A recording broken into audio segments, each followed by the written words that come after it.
क्या हो अगर मैं कहूं कि तुम किसी को भी मैनिपुलेट कर सकते हो। इससे फर्क नहीं पड़ता कि वो लड़का है या लड़की। ये समझो कि तुम्हें भी मैनिपुलेट किया गया था, शायद अभी भी कोई कर रहा होगा।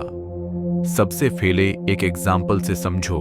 अगर किसी ने तुम्हारी एक छोटी से हेल्प की है, जैसे तुम्हारे किसी होमवर्क में हेल्प की, और फिर उसने तुमसे हेल्प मांगी, पर अब तुम्हें न चाहतीन हुए भी उसकी हेल्प करनी पड़ेगी, क्योंकि ये हमारे डीएनए में है। स्टोन एज में जब हमारे पूर्वज शिकार के लिए टूल्स बनाते थे और कोई और आके उनकी हेल्प करता था तो वो शिकार करने में उसकी हेल्प करते थे, चाहे उन्हें अपनी जान देनी पर जाए, पर वो हेल्प करते थे। और ये क्वालिटी जनरेशन बाय जनरेशन हम सबके अंदर पास आउट हो गए हैं। हाँ, हम सब किसी के लिए अपनी जान दो नहीं देते, पर जितनी हो सके उतनी हेल्प करते हैं। तुम सोचो, शायद कभी तुम्हारे साथ भी ऐसा हुआ होगा या अभी भी कोई ऐसा कर रहा होगा। बस यही चीज तुम्हें भी अप्लाई करनी है, पर थोड़े स्मार्ट तरीके से। जैसे तुम्हें जिसे मैनिपुलेट करना है उसकी किसी भी चीज में छोटी से हेल्प कर दो, किसी असाइनमेंट में हेल्प करो, और फिर ये कहो, भाई ये काम बहुत टफ है, अकेले करना मुश्किल है, तुझे कोई मिले जो मेरी हेल्प कर सके तो मुझे बता देना। बस यही वो गलती करेगा, वो बोलेगा कि मैं तेरी हेल्प कर देता हूं, और फिर तुम कुछ नहीं भी करोगे तो सारा काम वो खुद ही कर लेगा, ताकि तुम उस पर और ट्रस्ट करो। अब वो तुम्हारा ट्रस्ट जितना चाहता है।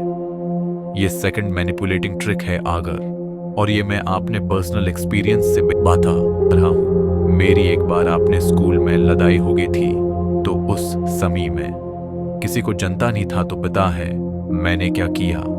मैंने अपने क्लास के सबसे ताकतवर लड़के से पंजा लड़ाया और हार गया, जिसे उसे सेटिस्फैक्शन मिला। और फिर मैं उसे हाइप करने गया, जिसे कि भाई तू इतना ताकतवर कैसे है, क्या तू लड़ाई मैं भी इतना स्ट्रांग है। यूज बहुत सेटिस्फैक्शन मिली। फिर मैंने उसे कहा कि भाई मेरी लड़ाई हो गई है, मुझे तू यहां सबसे ताकतवर लग रहा है, तू मेरी हेल्प करेगा। वो मान गया, क्योंकि आप उसे और तरफ सुननी थी। और पता है उस समय उसने अगले 3 लड़कों को मारा था, क्योंकि इससे मैं उसकी तरफ करता और वो और सेटिस्फाई होता।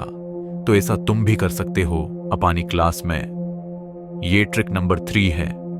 ये सबसे आसान है और शायद अनजाने मैं ही तुमने ये किया हो।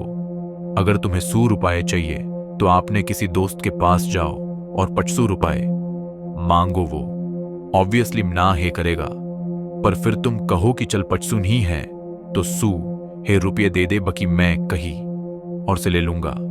अब अगर वो ना करेगा तो गिल्टी फील करेगा, क्योंकि तुम आप यूज फेले अमाउंट से छोटा अमाउंट मांग रहे हो, तो वो तुम्हें ना नहीं कर पाएगा।